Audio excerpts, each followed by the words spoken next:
Welcome to Living the Spiral. This is a place to slow down, take a breath, and listen to the rhythms moving through your life. Here we explore astrology, human design, the I Ching, and elemental ancestral wheels of the year from cultures around the world. These are old maps and living languages that help us sense where we are in time, what is asking to unfold, and how we belong to something far larger than any single moment. In each episode, we trace patterns in the sky and in the body. We weave myth with lived experience, intuition with practice, and the personal with the collective. Living the Spiral is about learning how to move with change instead of pushing against it. About meeting transitions with curiosity, integrating polarities, and remembering that every season carries its own powerful wisdom. When you begin to listen to the cycles, life starts to feel more connected, more meaningful, and more alive. I'm your host, Alison Dale, and this is Living the Spiral podcast. Hello, everyone, and welcome to Living the Spiral. This is my first episode under this new name. This podcast for the past 2 years has been called Cycles of Time, and now we have evolved into Living the Spiral. You can see the similarities in these names. This one really just called to me in a dream, just really wanting to get back to more of an embodied lived experience as I got deeper and deeper into tracking the patterns of the cycles of time. I found myself kind of zooming out further and further into space. And over the past couple of months, Scorpio season, Sagittarius season, I really just started to sit with what's the purpose, what's the goal behind this podcast and behind the work that I'm doing here in the world. And it really was more about recentering into our bodies, into our community hearths, and witnessing the spirals of time evolve from that perspective. And so bringing the living back into the spiral. And also, I'm changing it because a cycle is ultimately always going to be a spiral if there is anything learned during one cycle. And I really found that the more work I do with embodiment, with Qigong, with different exercises where I'm working with spiralic properties in my body, the more I realize you're never doing a perfect circle. You're never coming back exactly to the same place as you came back before. And it's the same with astrology and with human design. It's these evolutions of learning where we come through a certain transit cycle. And hopefully by the time we reach that point of the new beginning, we are not the same person we were when we started, but we are able to come back to that beginning point and reflect on everything that's happened within that cycle. So hence the spirals. I always think about this video that was circulating a while back. It was a diagram of how we think the solar system works. And it's just all of these circles going around the sun, kind of elliptical orbits around the sun. But then it juxtaposed that with a video of what's really happening in space, which is the planets are orbiting around the sun and the sun is orbiting around the galactic center, and everything is happening in this spiralic, fast-paced motion that is not a simple kind of 2D cycle. So spirals calling to me.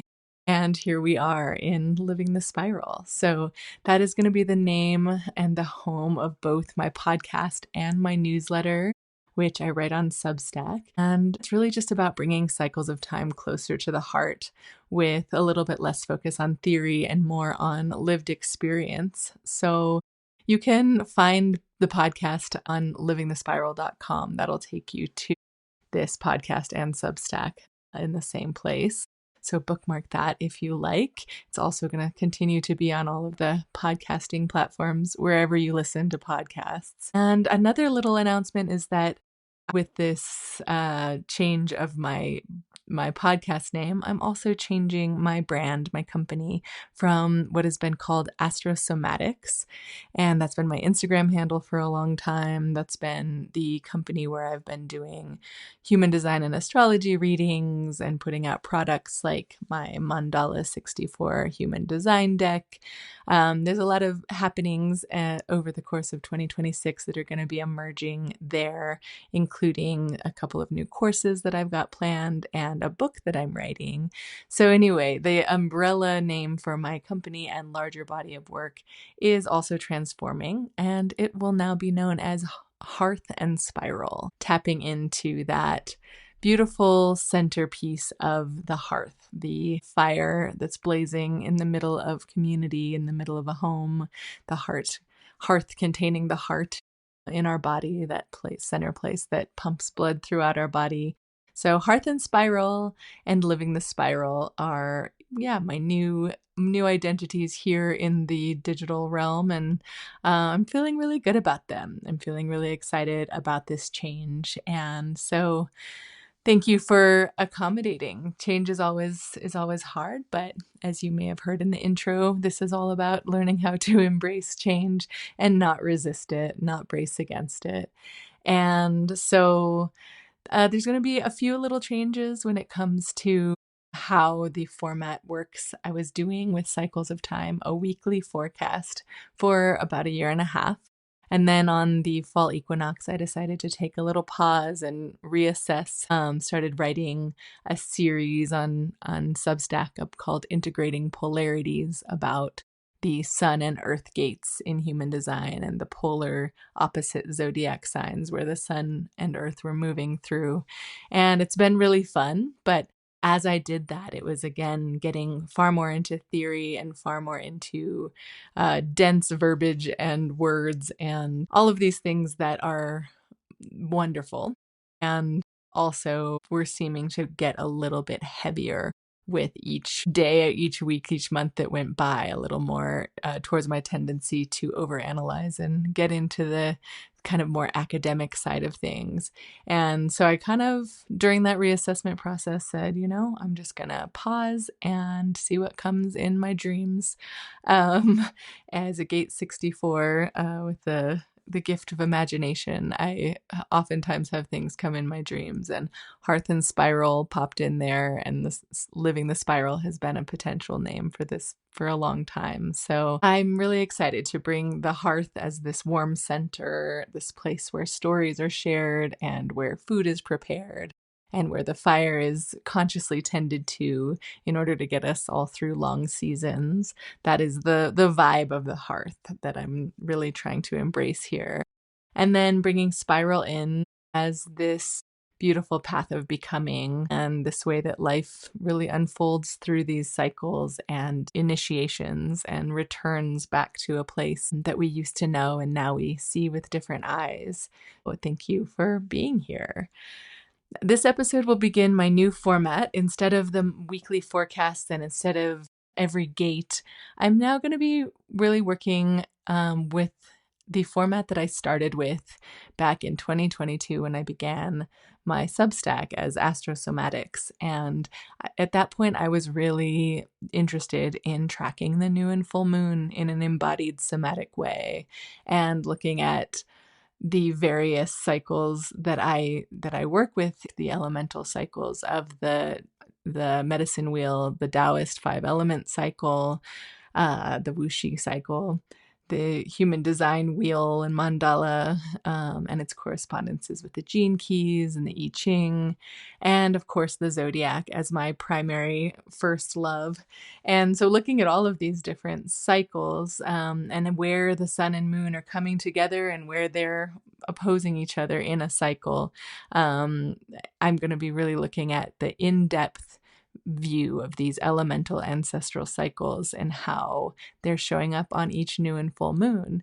And by just having 2 episodes a month that are kind of grounding me into that cycle, it'll give a little bit more spaciousness for a little bit of 101, kind of taking it back to the basics, looking at the elements and origins of systems like human design and different realms of astrology, looking into the 5 element cycle and being able to do some deep dives into these different cycles that I work with, as well as starting to look at, as I've mentioned before, some bigger picture cycles like the 2027 paradigm shift that Richard Rudd and Raoul, who both talked about, the founders of the Gene Keys and the human design, this major shift that's happening in 2027 based on the precession of the equinoxes shifting into a new energy frequency, a new gate in 2027,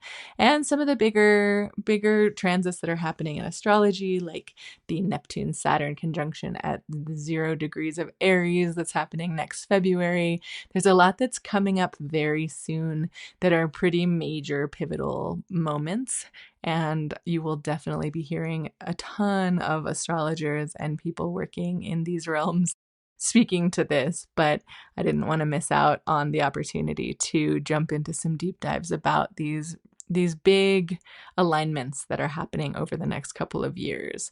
So once again, starting with new and full moons, and then adding in some introductory kind of back to the basics stuff, as well as some bigger picture cycles and interviews with people who are really diving into those, these amazingly interesting things that we are having happen in this world right now. So I'm happy that you're here. And without further ado, let's jump into the new moon in Sagittarius. That is, the new moon falls at 5:43 p.m. Pacific Standard Time on December 19th, 2025. And it's happening at 28 degrees and 24 minutes of Sagittarius. So it's almost the very last degree of Sagittarius, and it's happening in human design gate 10, which is the gate of self-love, also known as behavior of the self. So yeah, the Sagittarius new moon is the last full moon of 2025, and it is, reaching that almost final degree of the sign, which is known as the anaretic degree or a critical degree in astrology. And it's also happening on the threshold of the winter solstice here in the Northern Hemisphere. So it's a pretty potent new moon in the sense that it's happening right before the solstice. Because it's happening at this late degree in the sign, it has a sensation of culmination and readiness, kind of like a last call kind of vibe, where it's, everything coming together that has happened within the past month within the sign of Sagittarius. And Sagittarius, the centaur archer, is an archetype that moves through the world as a seeker and a philosopher and a storyteller. And it is a sign that's represented by mutable fire. Its element is fire, and its modality is a mutable or changeable nature. And this means that it loves to move through the world like wildfire. You think of the centaur archer just riding out towards the horizon, out towards the blazing sunset, and gathering meaning along the way through experience and travel and gaining perspective from looking at the horizon, looking at the big picture. And at the final degrees of that sign, it really feels like that fire that's been spreading is now kind of concentrating back into some hot embers that are glowing and just really alive with a certain energy, that culmination of that energy that has been gathered through Sagittarius season. And whatever remains of that as we migrate into the cardinal earth sign of Capricorn season is really a distilled truth that is shaped by the live experience. And Capricorn is all about distilling and kind of getting serious. And so this last degree of Sagittarius before we enter the solstice and before we enter Capricorn season is really bringing in the first distillations of whatever the big picture, massive philosophical epiphanies that we've gathered over the past month. I love Sagittarius. I have a stellium of planets in Sagittarius myself, outer planets. I have Uranus and Neptune and Jupiter. and the South Node all in Sagittarius. And so I'm very familiar with this energy. And the more I get into astrology and deepen into the other seasonal elemental cycles as well, this season that is right before the solstice every year, where it's getting colder, where I am, and everybody's hunkering down a little bit more, but there's still a certain amount of fire that's moving through, really wanting to capture what it is that the first half of the year and beyond has brought to us, starting back at the spring equinox in Aries season, which was the first of the signs that is all about life above ground in the wheel of the year, the sprout coming out of the earth at the spring equinox and moving all the way around through the flowers and fruits of summer and into fall, and the shedding and the releasing and the going underground of Scorpio season. And we arrive at Sagittarius with a very distinct desire to know ourselves and to know what has happened and what we have learned throughout the course of that living side of the cycle before we deepen into a darker and colder part of the year with Capricorn, Aquarius, Pisces coming up. Sagittarius, yeah, I really see it as that Jupiterian energy. It is ruled by Jupiter. And so this sign has that capacity to feel very expansive and very kind of lofty sometimes, but putting all of the pieces of the puzzle together about like, oh, what was it like to be a newborn sprout? And what was it like to be Leo era fruit that's on display, and what was it like to be a Scorpio season scorpion that's digging underground a little bit into the depths of ancestral wisdoms and embodied wisdoms that weren't necessarily on the surface during the spring and summer. And the Sagittarius I see as a coming together sign where it's bringing together a lot of what has already happened and then taking it and running with it. Sagittarius is ruled in the body, in the zodiac man. The correspondence of Sagittarius is with the thighs and the sacrum. And so I always think of a horse, the lower part of a centaur, which is this half man, half horse, the symbol of Sagittarius. And it is a very powerful animal with powerful thighs, powerful legs that can take it with a steady rhythm to the horizons where it needs to go. And so Sagittarius season has a lot of elements of strength and power and rhythm and focus. Those are some words that really come up for me when I think of Sagittarius. So with this new moon, it's the idea of planting seeds of intention for the months ahead, for the next 6 months especially, about things relating to that culmination of experience, to that gathering of meaning making from different corners, from different horizons, and from gaining a larger perspective through looking at space and time in a much more expansive and Jupiterian way than we have thus far in the Wheel of the Year.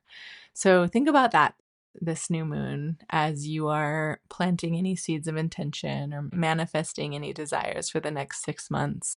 Think about the sign that it's in. The sun and moon are meeting here in Sagittarius. And on this very end point of the sign, it really gives a little bit of extra potency about that gathering together all of the elements of the year. And with that in mind, the solstice is a really beautiful time to also plant intentions for the next year. The solstice is a great time to celebrate new year in the cycles of time. There are many places where we could choose to pinpoint the new year. But rather than January 1st, I'd like to treat December 20th or 21st, whenever the solstice happens in the year, to really mark that as a time when the living breathing half of the year has elapsed, and now creating a new year ritual around the solstice, around a hearth fire, around a Yule log, coming together to think about what wants to emerge at spring equinox in a few months. I love celebrating New Year right around this time the Gregorian New Year is, because it is allowing time to welcome in the new, welcome in the growing light of the sun as the days start to get longer in the Northern Hemisphere. And also to know that in that time, the growth is happening underground. The growth is happening downward from the seed into the roots before it springs up above the earth in spring. So it is an initiation, Sagittarius in the ecological zodiac that I've been working with represents a season of mutable fire, which in the ecology of the season, in many cultures, Sagittarius season is a time when there are controlled burns that are lit in order to break down plant matter that has fallen to the ground and is starting to compost. But that fire adds a different dynamic by adding carbon to the soil and also by breaking down the hard seed casings that a lot of plants, especially in Mediterranean climates, but in a lot of climates, plants have these hard seed casings that need to be cracked open. And the only way for them to expose the seed in order for it to grow is through fire, through something as cathartic as fire. And so looking at Sagittarius season of late fall as a time of controlled burns and a time when many ancestral people around the world knew that fire was the element, the winter element that could break apart these seeds so that they could begin to kind of go through a period of cold stratification is what it's called. This kind of cold period where the seed has been cracked open and the seed is now undergoing a process of learning how to be strong by withstanding cold. And that is Capricorn season. And then it starts to grow during Aquarius season, and the roots grow down and interact with mycelium and, aerate the soil in that fixed air sign of Aquarius. And so this evolution through how plants, like the life cycle of a plant is actually happening, to me is a really interesting way to look at the zodiac and what the elements and modalities, this mutable fire or cardinal earth or fixed air, the way that these come in can be really literally transcribed to the ecology. And so all that to say that Sagittarius season breaks open the seeds casings so that within Capricorn season, right at the solstice, starting at this time of year, the seed can begin to undergo its process of that inward growth for the rest of winter. And then with that permission to grow inward and downward with a lot of intentionality, it can then be ready to be a strong little sprout that pops up in spring. So giving it these 3 months to begin in the darkness, begin as the light starts to grow with the equinox, but grows slowly but surely through the winter months, is a really beautiful ritual for so many reasons. And I feel very connected to it as I study the ecology of what's going on within plants during these seasons. So that's another thing that makes having a new moon on the solstice so cool, because new moons are always about planting seeds of intention. The light of the moon is gone, the sky is dark, and the sky resembles dark composted soil or the womb or a place where an incubation can happen in that darkness. And so the new moon in Sagittarius allows us to plant these seeds of expansive possibility right at the same time as we're planting seeds for the new year. So happy solstice, everyone. Happy new moon in Sagittarius. I'm going to get into the human design of the new moon as well as the astrological aspects that add a certain flavor to it. But I just wanted to talk at first about the bigger picture of the sign and how it relates to the seasonality, to the relationship that we have with land, and I'll probably be doing that a lot on the new moon episodes because both of our luminaries, the sun and the moon, are in the same sign. And so they're providing a very distinct emphasis on a singular sign. And then the full moon episodes is when the sun and the moon are in opposite signs, opposite sides of the sky. So in those episodes, I'll be focusing more on the polarities between these opposite signs and opposite gates in the wheels. But this one is deep dive into Sagittarius. Moving into human design a little bit, the sun and the moon are both in the gate of self-love during this new moon and for the solstice. This is the gate 10, that the solstice always occurs in. And it's a really, really powerful gate. It's also known as behavior of the self. And this gate's really focused on the deep awareness of how we move through our lives and how our inner natural truth expresses itself through our behavior.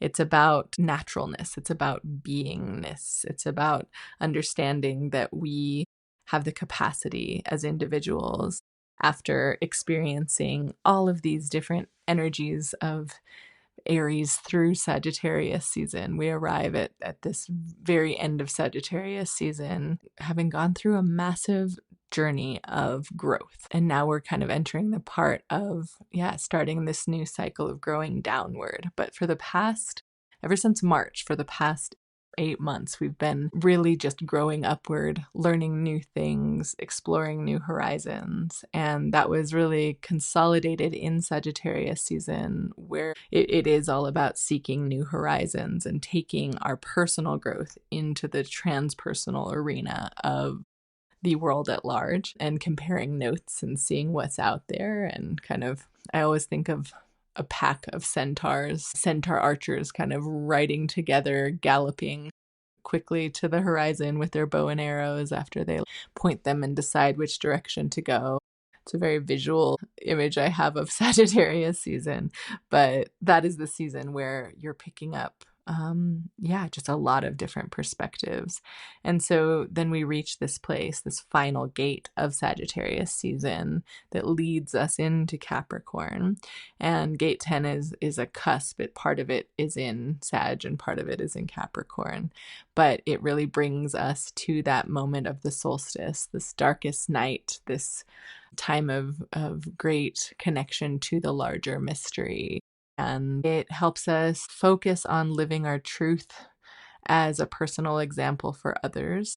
And also that allows other individuals to express their unique being without needing an external approval. Self-love in this sense is that sense of being able to handle, to be one with yourself amidst all of the chaos that is happening around us. It's definitely the type of energy that is personal. It's about the self. The word self is in both descriptions of it, but it's kind of about being okay enough with ourselves that we can be calm in the eye of the storm, and kind of shedding fear, because we have proved to ourselves that we have the capacity to deal with the underworld, and we've proven to ourselves that we have the capacity to focus and use our sense of rhythm that's internal to get us to the next destination.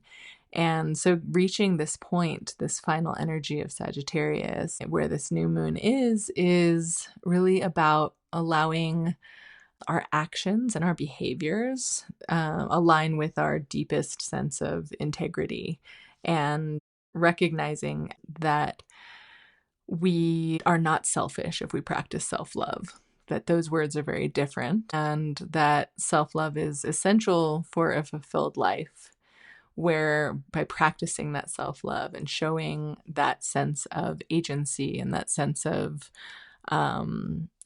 integrity with our own inner being allows us to bring transformation to everyone else that we're in touch with by being an example.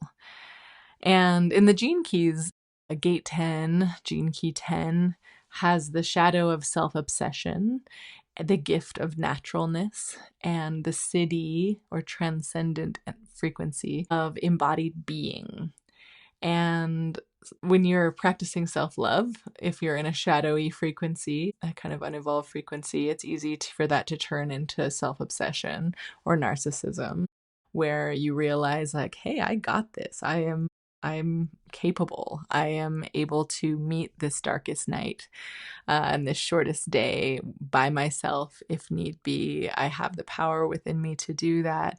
But the risk here is letting that pride and narcissism and self-obsession kind of take the cake, because we are in a season of giving in many different, pretty much all around the world. This season is a season of giving, but it can be easy to lean into self-pity during this season, which is completely understandable. The holidays are very difficult for so many, myself included. There's a lot of memories that come up around this time of year, the Christmas holidays, that are not the brightest and sparkliest, and to have that juxtaposition with the over culture's demand that we consume and buy things and everything's wrapped up perfectly with a bow. It is a time when a lot of us, that feels kind of disingenuous. It doesn't feel like what's happening on the inside. And especially this year, I know that a lot of people are experiencing pain and suffering on so many levels.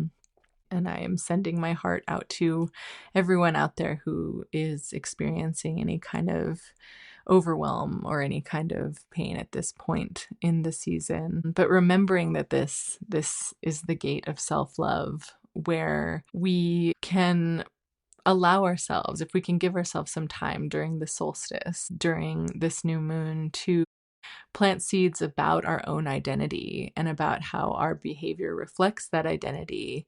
We can kind of form a natural sort of self-love that is rooted in alignment with our own uniqueness, and not trying to fit a mold, not trying to be what we're supposed to be doing.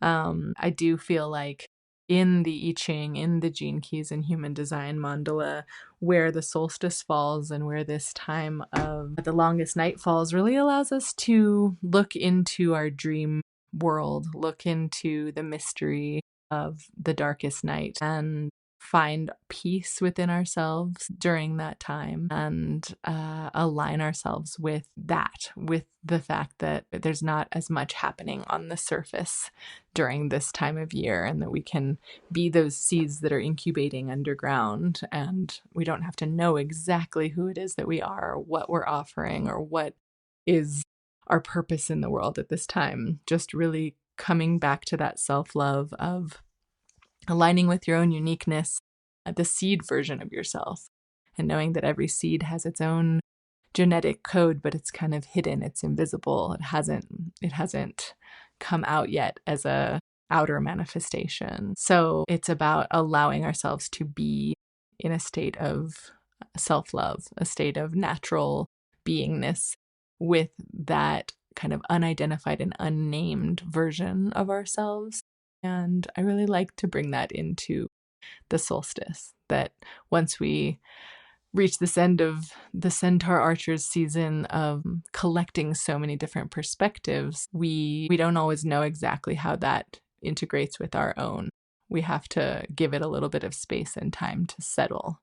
Richard Rudd in the Gene Keys says that the first great revelation that comes from the journey into your own unique nature is you cannot be defined by any kind of label.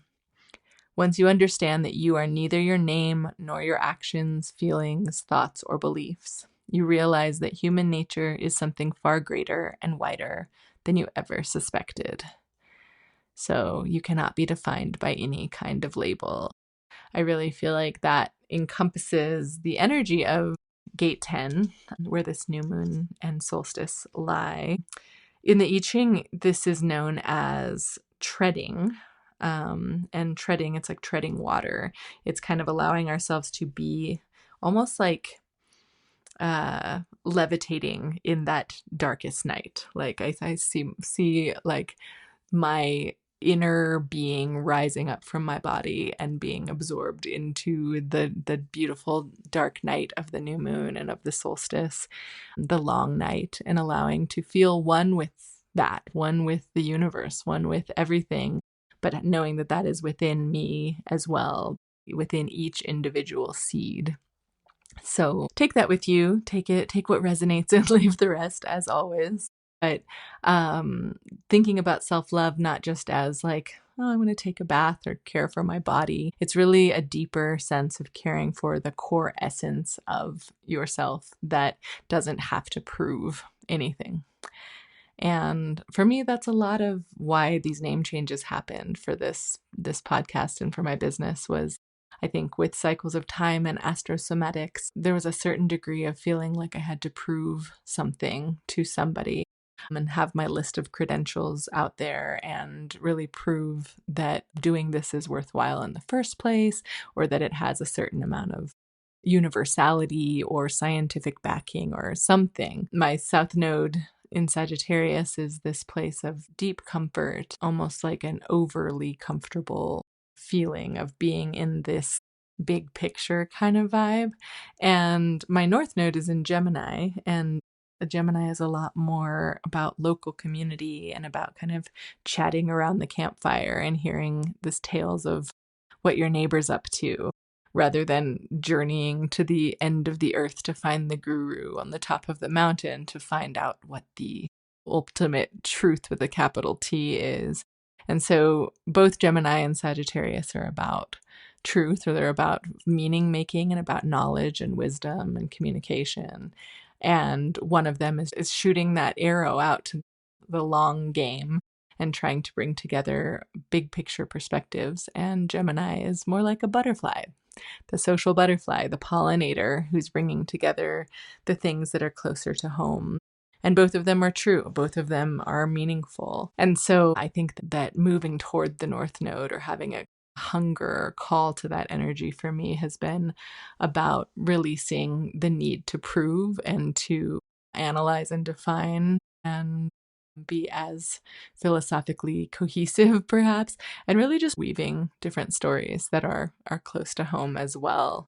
So this week, with the new moon sitting in gate 10, the opposite point from that, where the earth in human design is sitting this week, is in the gate of extremes. And the earth is an energy that is the type of frequency that grounds us in, that's always opposite the sun on the human design mandala. And so it attunes us to the opposite season from the one that we're currently living through. So we have gate 10, the gate of self-love and behavior of the self. And then on the opposite side of the chart, we have gate 15, which is the summer solstice gate. And that's a gate that carries this wide range of human experience and the capacity to move between extremes. And it's kind of all about the rhythm of humanity itself, like the pulse of life that is alive during the summer solstice, the fluctuations and diversities and emotional breadth that's happening when so much life is like a garden that's in full bloom. And so together, gate 10 and 15 are forming an axis that really balances an integrity-fueled personal self-behavior with the collective participation. So winter solstice is that like coming inward to our core seed of our being and recognizing that it is one with the garden. It is one with everything else that's in bloom. It is one with the universe, but at the same time, it is a self-contained little seed at this point in time, at the longest night. And then the longest day on the other side, gate 15, is where so much is happening in the day on the outer world. And so it's really this inner world, outer world dichotomy that is happening between the sun and the earth. And it really is just all about rhythm and how we move in harmony with ourselves while also remaining responsive to the larger field. But this new moon has a concentration of that inner experience of self-love. So this new moon, the sun and moon are together in gate 10, and also Mars is in gate 10 as well. And so that's bringing a little bit of action and momentum and drive to that inward reflection, that identification with our inner seed and loving that inner seed. There's a certain fieriness that we can bring to that this new moon as well. And Mars has just entered Capricorn as the new moon happens. But as I said, gate 10 spans from Sagittarius into Capricorn. So it is on the Capricorn side of the equation, really highlighting that quality of being the seed whose casing has just been cracked open and it's ready to identify with the rawness of being a seed, the rawness of being. So a couple other aspects besides Mars being in conjunction to this new moon. We also have Venus in conjunction with the new moon. Venus is still in Sagittarius, and so both Mars and Venus, these planets of love and sex and what we value and how we get what we want, they have a very close relationship, Mars and Venus. So having both of them conjunct the new moon gives a certain emphasis to what it is that we value. Venus, to me, that's the first word that comes to mind with Venus, is values. You can think of Venus as sensuality and kind of the Aphrodite imagery of Venus.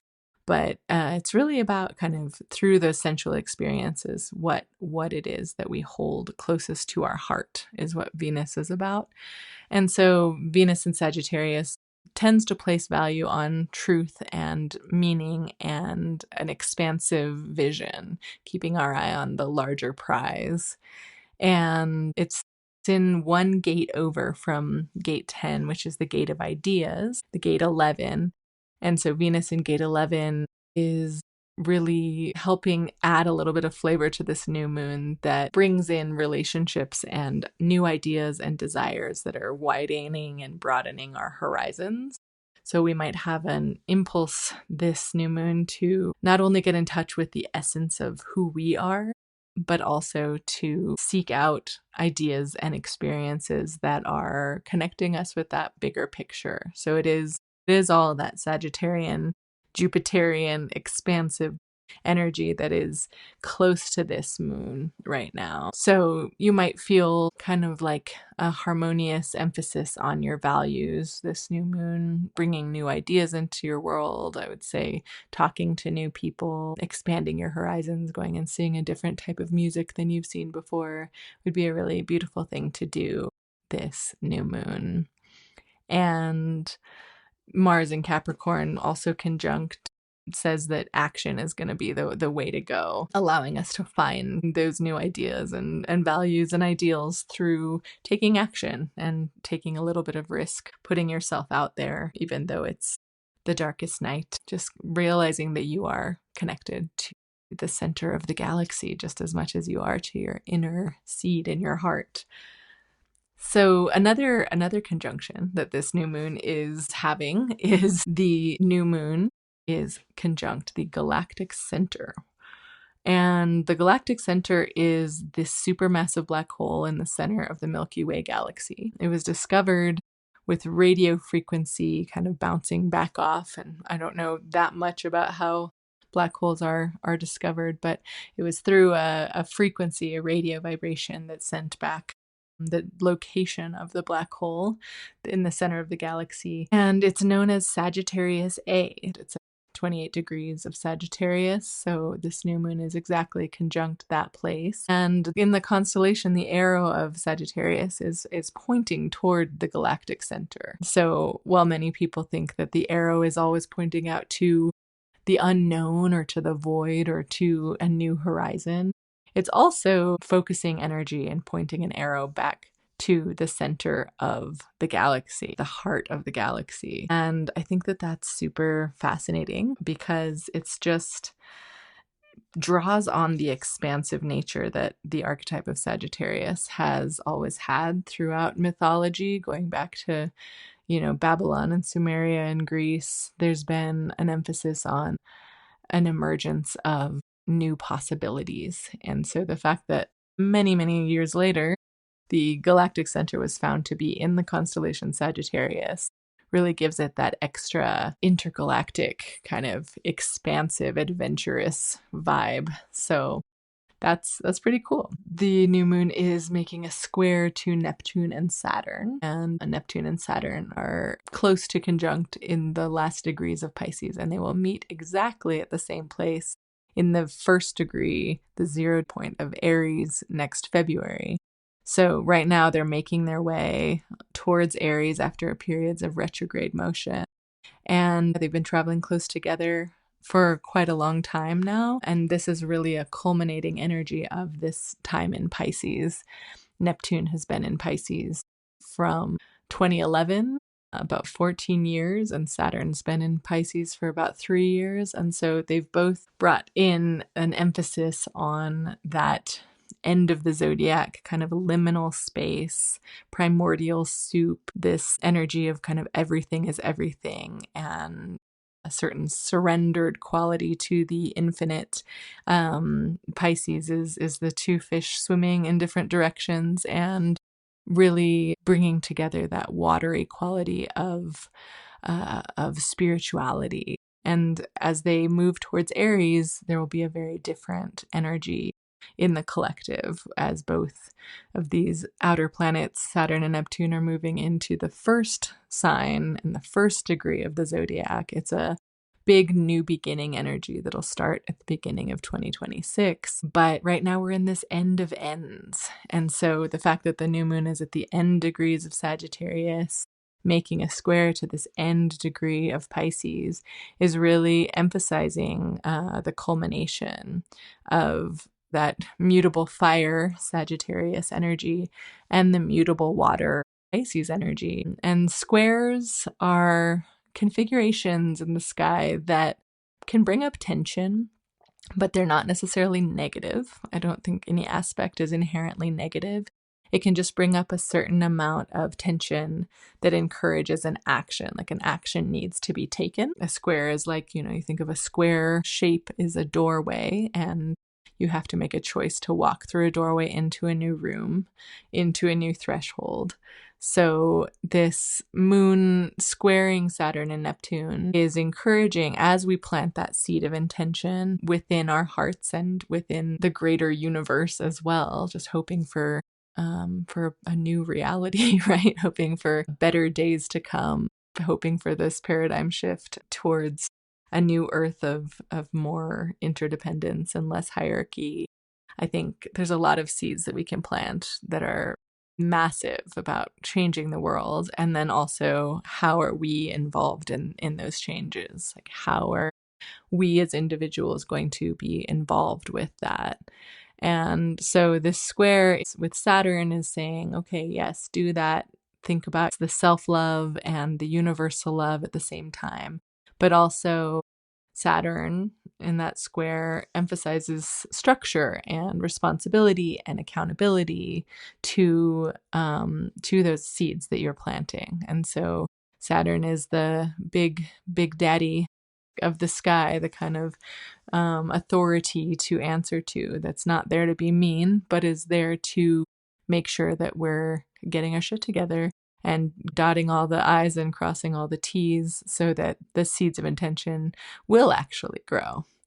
And Saturn is currently in gate 36, which is known as the gate of crisis in Pisces. And I like to think of that gate as the birth canal gate, which is like this crisis that we all have to go through before we are born, like a little sprout into Aries season.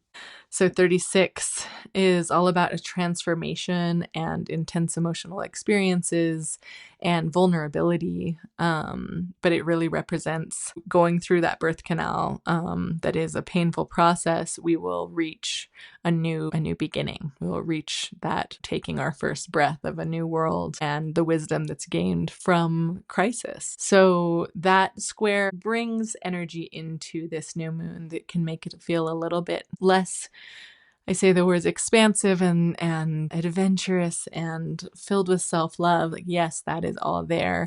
But there is this pretty exact square to these two outer planets that are bringing in a little bit more of that like need for action and that need for bringing in structure. And then at the same time, the moon square Neptune is dissolving some of the boundaries that Saturn's trying to create and opening up.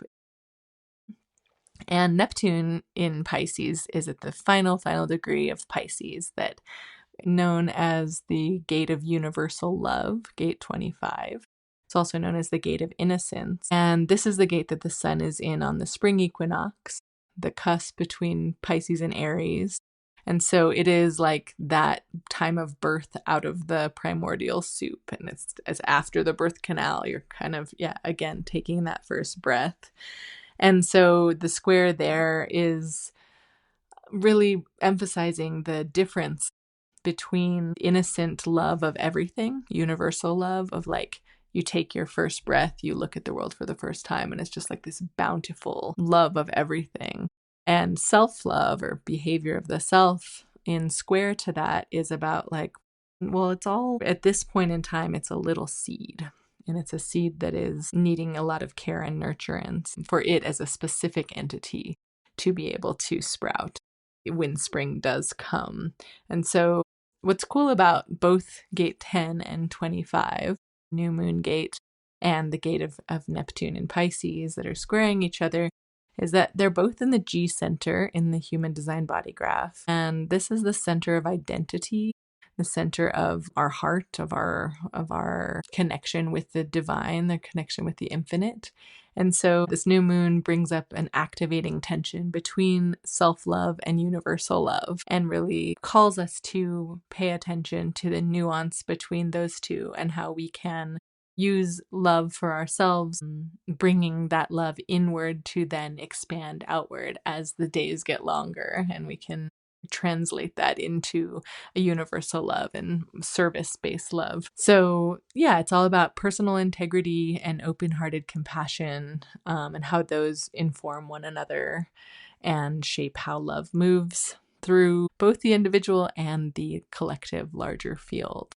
This combined influence of Saturn and Neptune that are both squaring the new moon really just invites us to be discerning and structured around our dreams and our ideals and our commitments. And it encourages a sort of clarity, so a certain sobriety, certain reality check, right, when it comes to internal self-love.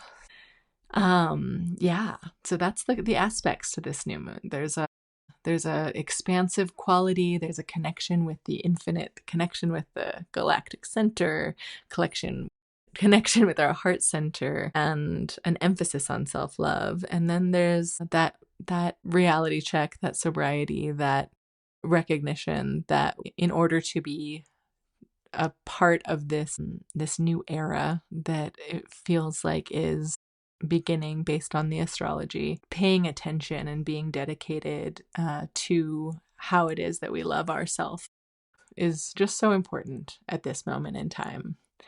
And that brings me to the next point that I wanted to talk about here, which is we were talking about the galactic center and how the new moon is conjunct the galactic center. But speaking of the galactic center, I'm wondering if you all out there have heard of Three-Eye Atlas. I'm sure many of you are deep into it. Maybe some of you have never heard of this, but Three-Eye Atlas is an intergalactic, interstellar object that has been traveling through our solar system since it was discovered last summer. And it's been continually barreling across the solar system. And on the day of the new moon, on the 19th, this interstellar object is going to make its closest approach to Earth that it will in the entirety of its journey through our solar system. And so it's just kind of awesome. It's kind of feels very fated and serendipitous that this comet, this intergalactic object, will be closest to Earth when the sky is the darkest, when we're planting these seeds of intention about self-love and how that is that we connect to the greater picture. It feels special. And I've heard a lot of people out there talking about the specialness of this event. It's called Three-Eye Atlas because it's only the third of object like this, an intergalactic object that does not come from our solar system, did not originate here. It's the third one that humanity has ever encountered or witnessed. So that's why it's called 3I.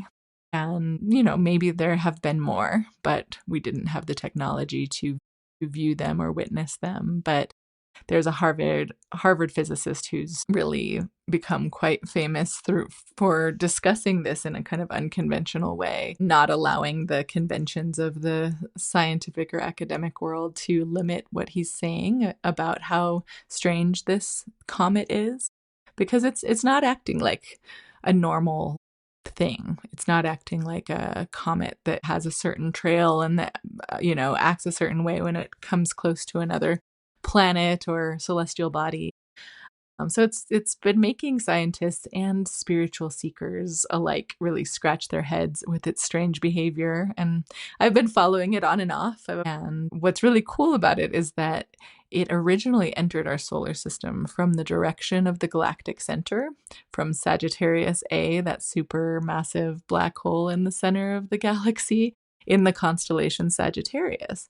So here we are in the Sagittarius new moon at the very end of Sagittarius season, on the cusp of the solstice.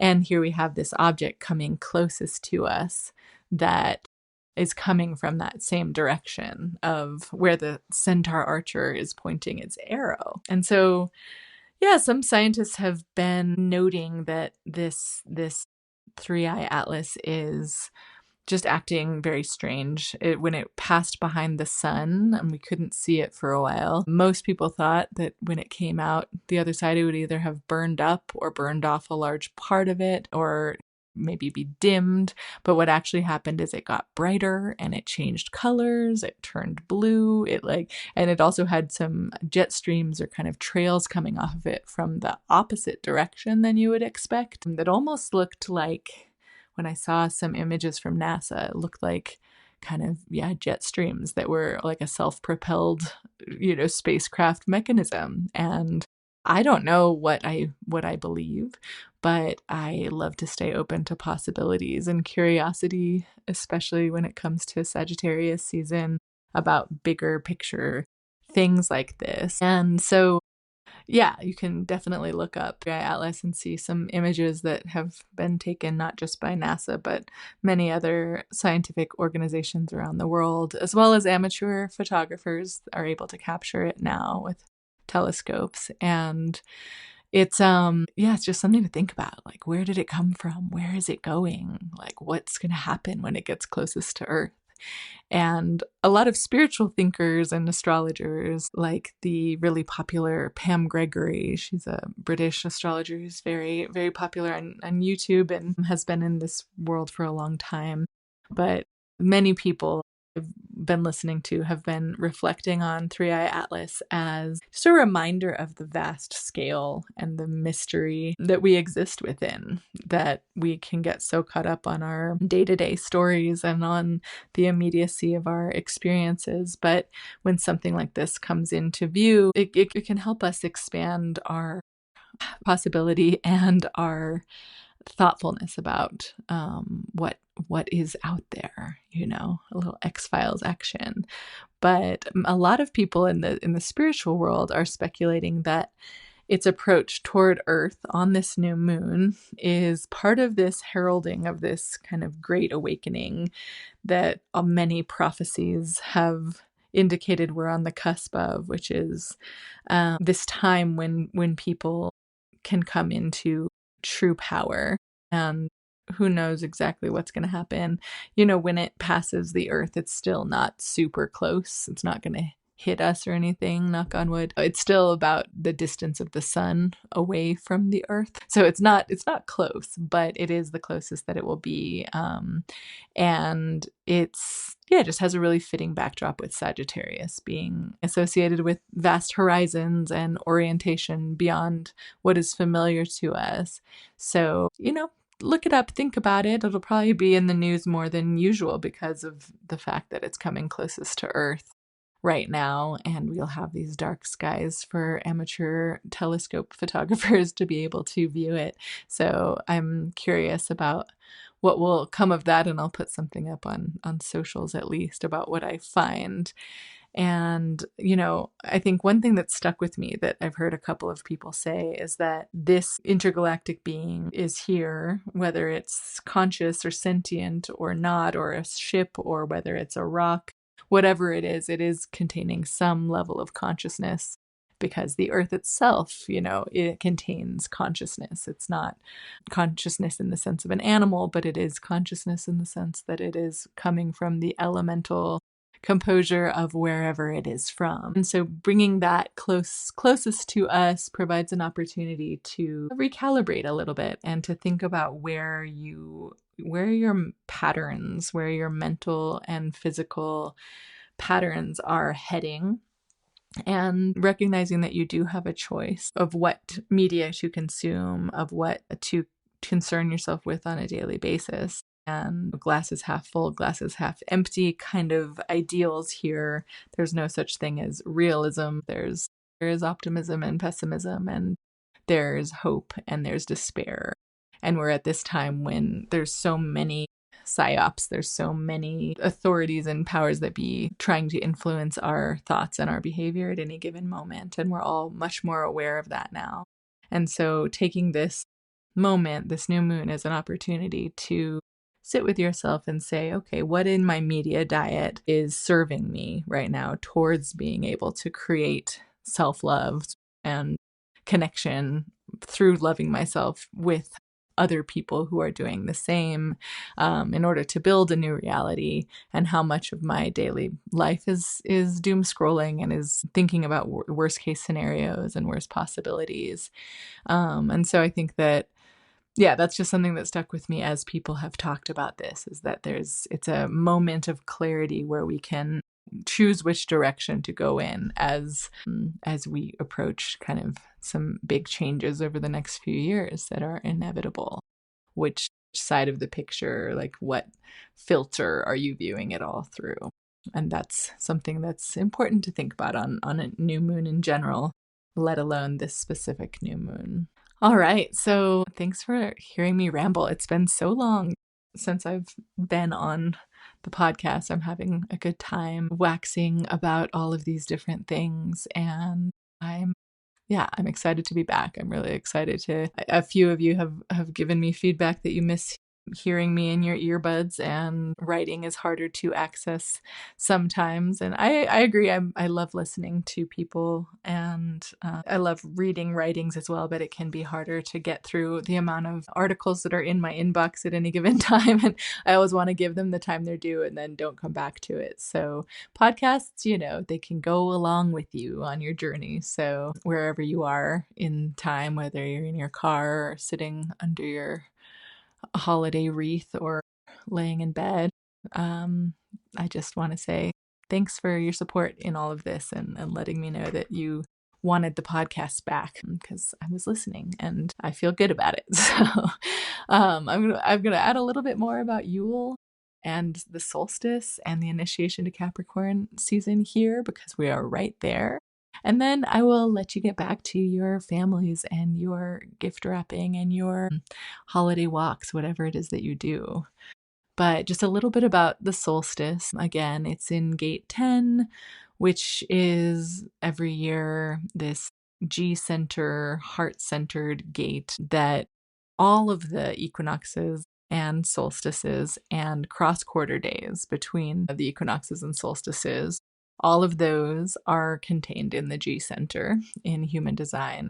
I love that tie-in from that system, the body graph, to the larger mandala of the wheel of the year, saying that, like, yeah, these are really important days to mark in our bodies and with ritual, and helping us find that continuity of consciousness between ourselves, our own bodies, our own lived experiences, and the larger spirals of time. It really all ties in there.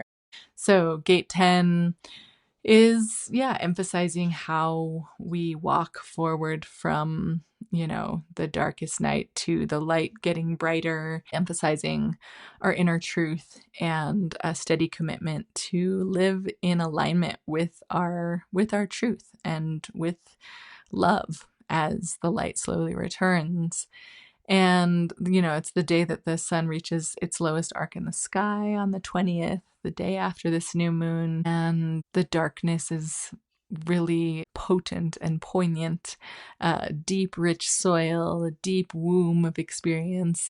It's something to sit with before the gradual return of light begins and we start to celebrate the return of light. And in the pagan wheel of the year, this moment, the solstice, is honored as Yule, which is probably the most familiar of the holy days of the pagan wheel of the year to many because of things like the Yule log being in the popular vernacular surrounding this season. But it is really just a beautiful turning point about holding stillness and quiet and warmth. I know a lot of people that do polar bear plunges or go and jump in some cold water on solstice in the Pacific Ocean in California, and I think I'm going to do that here in New Mexico in the Rio Grande or the Pecos River, wherever I can find a deep enough freezing snowmelt swimming hole. It feels like that kind of shock to the system feels really good to return that self-love to your body, to your inner warmth, that warms you back up after you get chilled from that jump. And yeah, at solstice every year, the sun shifts from Sagittarius to Capricorn. And like I was mentioning, Sagittarius being this mutable fire sign of controlled burns and breaking open hard seed casings. Capricorn season in the ecology, as I've done more and more gardening and researched the life cycle of a plant, there's a time in winter where the seed has to undergo something called cold stratification. And it's like it's a piece of the life cycle of a plant that's all about a necessary phase that a seed has to go through before it starts to sprout its roots. And that is kind of fortification in the cold. And a lot of gardeners do this artificially. They have to cold stratify their seeds before they plant them if they're not outdoors, because the seed actually needs that cold. It needs that freezing temperature to make some kind of hormonal change happen within the seed that allows it to begin to grow. And this was like such a cool thing to discover when it came to the life cycle, the living wheel of the year, because Aries as a sprout felt really obvious, and Taurus as a flower, and Gemini as a pollinating butterfly. All of these things on the living side of the year really felt obvious. I could see them with my own two eyes about how that season related to the plants. But when it comes to the things that are happening underground in the winter with the seeds, or happening as things are breaking down and composting, you don't always know what's going on. And this one in particular felt mysterious to me. So Capricorn as cold stratification being this process of necessary stillness, necessary cold, so that the seed can grow. And knowing that that's not you, it's not optional, and it's not just something that you have to grin and bear it and sustain for no reason. It's because it is activating something deeper. And to me, Capricorn being this sign that's associated with hard work and perseverance and diligence and patience, and it's like the boss of the zodiac. And so knowing that we're moving from cracking open the seed in mutable fire season to this other deep process, that Capricorn is the sea goat that bridges mountain and sea, right after Sagittarius is the centaur archer that bridges human and animal. They're both of these late fall, early winter archetypes are mythical creatures, are combinations of different animals. And they speak to the deep, deep processes that are happening internally this time of year, and to a kind of continuity between our instinct, the invisible things that are happening within us, and how that leads to the deepest type of growth. And so I think that just is so beautiful. And that's really all I'll say about Capricorn, because I'll talk a lot more about Capricorn and the sea goat archetype and the cardinal earth and all of these things in coming episodes. I'm going to be doing an episode soon about the 6 human design gates of Capricorn season, because I like to look at them as micro seasons and a story arc within the larger zodiac season that kind of tell the tale of the evolution of the sea goat as it goes through different energy frequencies, different challenges, and different gifts. So that episode will be coming. But at this point, I would just say happy new moon, happy solstice. Don't let these square aspects and the sobering quality of it scare you. It actually feels really appropriate for this entry into Capricorn season to have a bit of that tension and friction that creates growth. It's the same thing as like withstanding the cold, doing that polar bear plunge. And I wish you a gentle recalibration this season, this week. I invite you to remember the natural rhythms of your body and to love the natural beingness of yourself without having to prove that you're doing anything. It's a time of quiet and a time of stillness. And again, the deepest growth comes from that place. So may you have a beautiful celebration, however it is that you celebrate these holidays, and take some space, if you can, for some deep attunement with that inner seed that's inside your heart. And thanks for being here on Living the Spiral. I'm going to be launching my new website, hearthandspiral.com, next Monday. I didn't want to launch it before the solstice. I wanted to launch it as the sun was coming back, as the light was coming back in the waxing time of the year. And so I am launching it on Monday the 22nd, so you can check it out at hearthandspiral.com. I have a few new offerings. I'm continuing to do astrology readings and human design readings. I have a combination human design astrology reading that weaves in a lot of these other elemental cycles as well. And that's called Find Your Shine, looking at what you can bring to the world that's aligned with your beingness.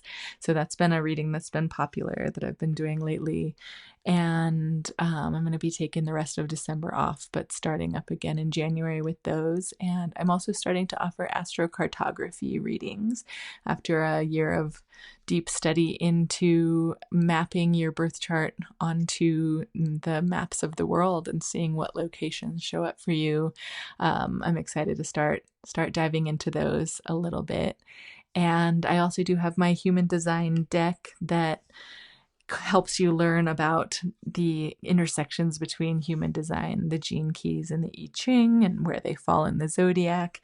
It's called Mandala 64, and thank you all who made pre-orders for making that a successful run. And now I'm doing the full print, and so they're available also on the website when it's live. And in the meantime, you can find me at Astrosomatics for the next couple of days, astrosomatics.com, but that will be transitioning into Hearth and Spiral. So I'll leave you there. Have a beautiful solstice, and I'll see you in a couple weeks for the full moon.